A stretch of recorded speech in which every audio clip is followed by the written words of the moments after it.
So this morning I had a bit of a hard start to my day. Or for one thing, you weren't there to give me the necessary IT support that I would expect when I'm going to do a Facebook Live, because you know what a Luddite I am when it comes to technology. So everything seemed to go horribly wrong when we were doing this Facebook Live, or I was doing this Facebook Live for this wonderful community that has been created, the Rewilding Program. It's the Rewilding Community. A Rewilding Community, which is up and running, and going really well. Anyway, so it was my duty this morning to carry out my pleasure, my privilege to get in front of my laptop and do the Facebook Live with the community. And I don't know, it just didn't seem like it was working. What, the Facebook Live? Yeah, I could see that there was a red indicator light suggesting it was recording, but none of the other things that I was anticipating would happen were not happening, vis-a-vis people asking questions. So there would be a seamless interaction between me and the community. I had to rely on something that I printed out yesterday. Eventually I kind of figured it out, but at the time it was a little bit concerning, shall we say. But so you thought you were talking and there was no one there? I thought there was a strong possibility there was no one there. And that's why I was asking people to sort of say something. Evidently they were saying something, but I wasn't seeing it. It was, and them saying something was being delivered elsewhere, not on my screen, as it were. I don't know where it was being delivered to.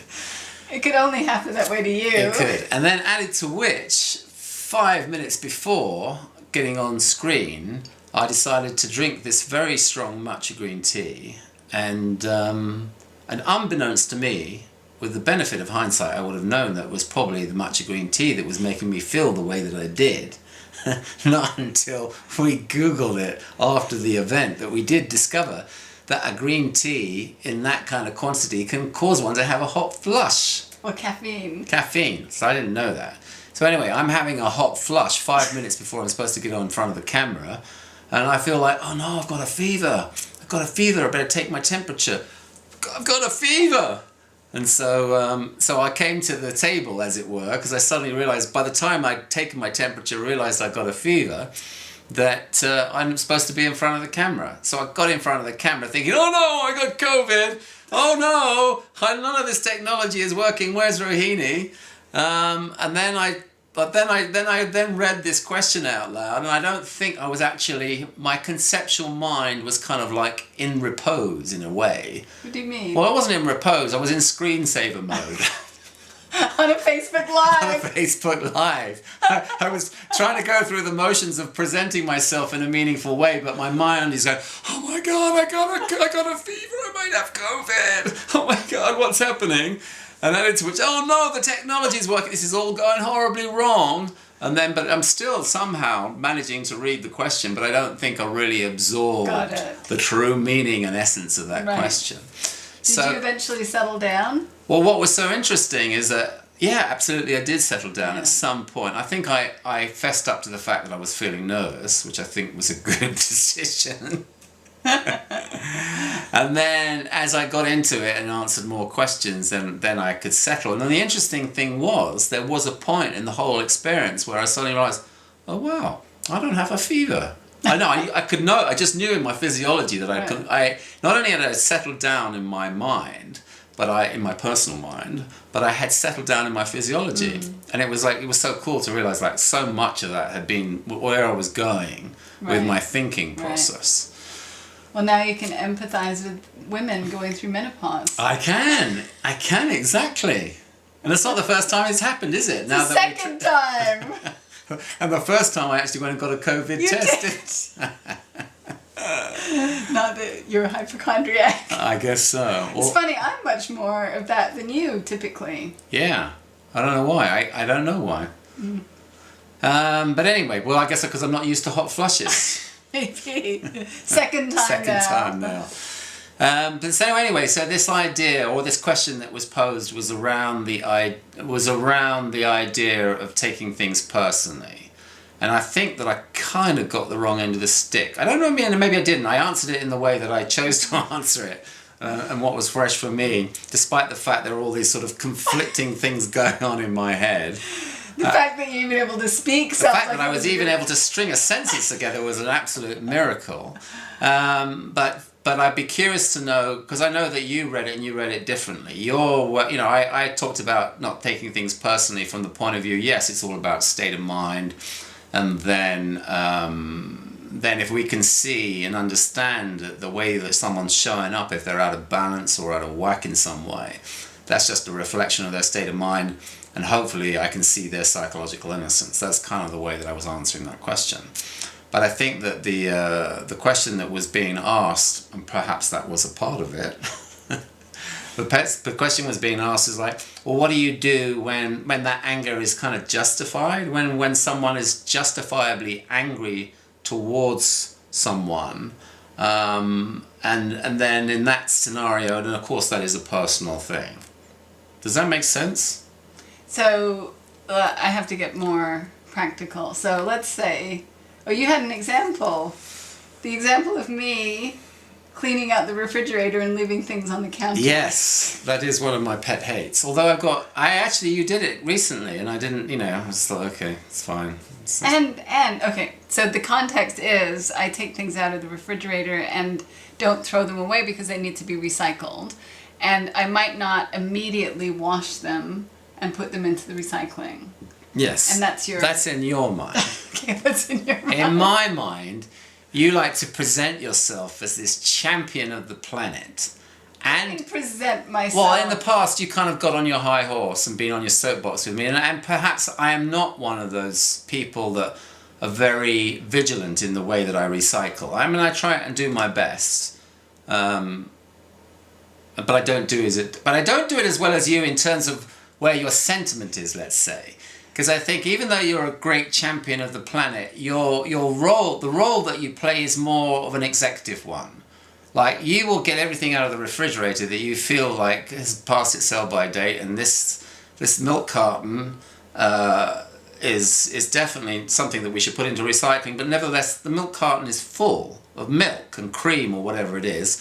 Then there are all these other cans and pots and jars that you get out of the fridge, and then you put them on the counter. So it's like, oh yes, I am a champion of the planet. Here, let's take these out of the refrigerator. Someone will handle the grunt work of like washing all those receptacles. And that's where I get annoyed. Well, can I share my side? Yes. So what I think it is a timing issue. Because I'll do that. And then you forget. Well, then I move on to something else, and so I haven't finished the job. And then I might leave them there for a longer period of time than you can handle. Yeah. And so you feel like I'm leaving it to you to do, which I'm not. I just not doing it in the time frame that you want me to do it Yeah. in. Which is immediate. Your time frame is immediate. Well, yeah, that would be the ideal scenario. But for me, I guess I start running a narrative of disrespect. Yes. And that's all to do with my state of mind. Yes. I realise that now. That state of mind can get, if I'm in a dark mood, that narrative can blow up in no uncertain terms, and then I probably would feel reactive. But I feel like that's not so much the case these days. But so I guess you're using that as an example of like how I guess you think my anger is not justified in that situation. Well, let's say there is no unjustifiable anger, feelings are feelings. But let's say I do something, I transgress. I forget to wash the recycling and put it away, and you're angry about that, and it's because I've done that, and I've left them on the counter. Yes, you have a track record. Although I thought I was getting better, but maybe not. Only because I haven't been reacting to it. Maybe. No, I think I've been washing them quicker too. Okay, well you did do it yesterday. And they're washed, they're all gone. Oh, well that's good. Okay. Anyway, carry on. So I think the example is if I were to do something that was not acceptable and you were to be angry at me for what I've done that's not acceptable, I think the question was around shouldn't I be taking that personally? Do you think that's right? Yes, I think, and then we do get kind of into an interesting conversation about the acceptability of anger. like anger is a normal human emotion. It's kind of like in the same way that laughter is a normal human emotion. I guess it's what we do with it that counts, and where we take it to with our conceptual mind and how we deliver it. Yeah. So I think that anger can be justifiable. It's kind of like how we choose to colour that anger and how we choose to deliver it. Well, let's say you have a complete freak out because I haven't washed the recycling quickly enough, okay? You sound like some sort of Nazi. Well, no, but I'm just hypothetically, I'm not saying you did that, but let's say you did. It's like, well, that would be a reflection of your state of mind. Yes. But it doesn't mean that I might not want to take into consideration the fact that you don't like me leaving things on the counter. Yeah. Like that, and I have taken that into consideration. So it's not to me an either or. And if you're having a complete freak out over that, then I might take that really personally and feel really hurt. Or if I'm in a more stable place, I might be like, oh, Angus is having a really hard time. And he really doesn't like it when I leave the things on the counter. Maybe I will wash them more quickly next time. Or I could take it really personally and be like, who are you to be mad at me? I haven't done anything wrong. I'm trying to save the planet with my recycling. Yes. And I could get like, I'm not going to wash them for 2 weeks next time. Right. I think that might have been a play in the past. Maybe. But I mean, that would be a reflection of my state of mind. Yes, exactly. So it is always an opportunity to be in observance of one's state of mind if the reactivity gets into a place where it's just not simply anger and irritation. There's all this colour that we put on top of it. So I could react to you in a way where I want to really come down on you with a ton of bricks, but it's kind of like, that's perhaps for me an indicator that I've kind of like, I've taken a step too far. The anger is normal. It's kind of like, I don't know, this is maybe a stupid example, but I remember seeing that movie Free Solo, and the guy was asked at some point in this documentary, this guy is I'm sure most people have seen it, free climber. And you would think going into that movie that this guy's got some screw loose in his brain where he just doesn't feel fear, because how else is he able to climb up El Capitan without any, what are they called? Cling-ons, crampons? I don't know. Without any equipment. And so the filmmaker asked him at some point,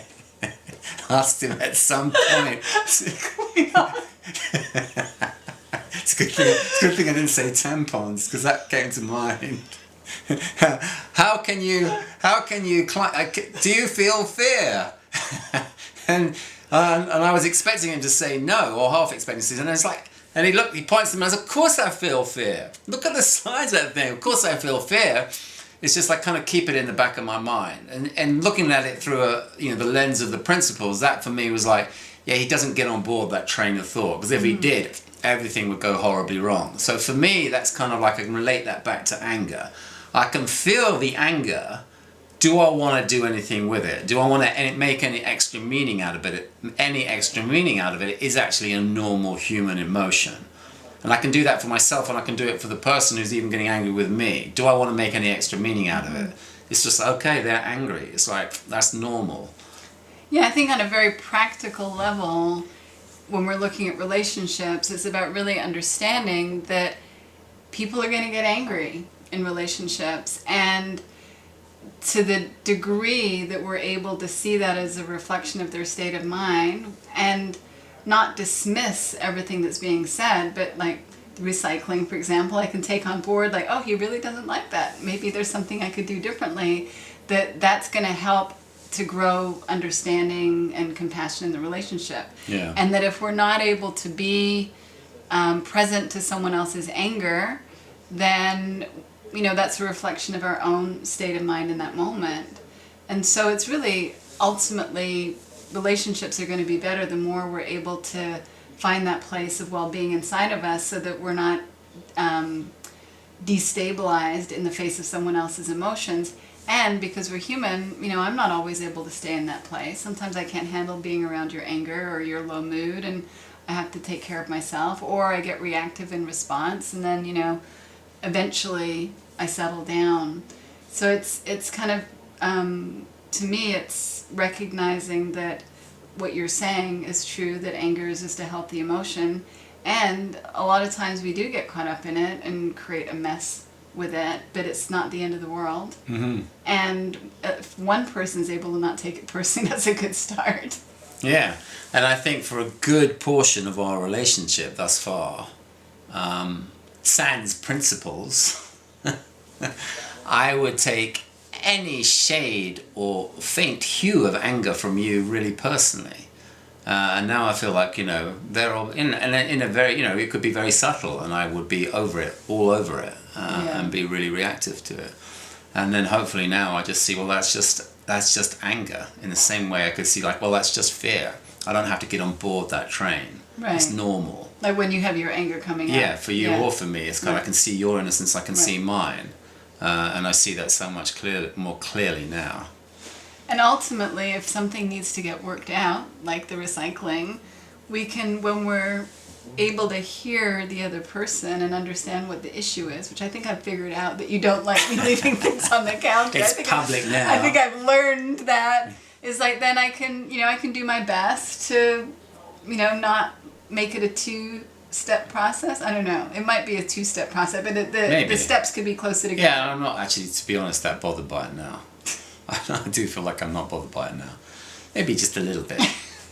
I'm more bothered by the teenagers going into the kitchen and kicking up a raucous noise while we're doing our webinars. What do you mean? Can't you hear teenagers? Not that loud. Oh, okay. Well, I have these like directional mic-like ears that pick up the slightest noise. They're not doing anything wrong. Rather than just talking. Yes. Living in our house. Right. In their house. You're a sensitive soul. I'm a sensitive soul. I guess they've got that by now. Have a great weekend, everybody. Have a great weekend. Lots of love. Bye. Bye.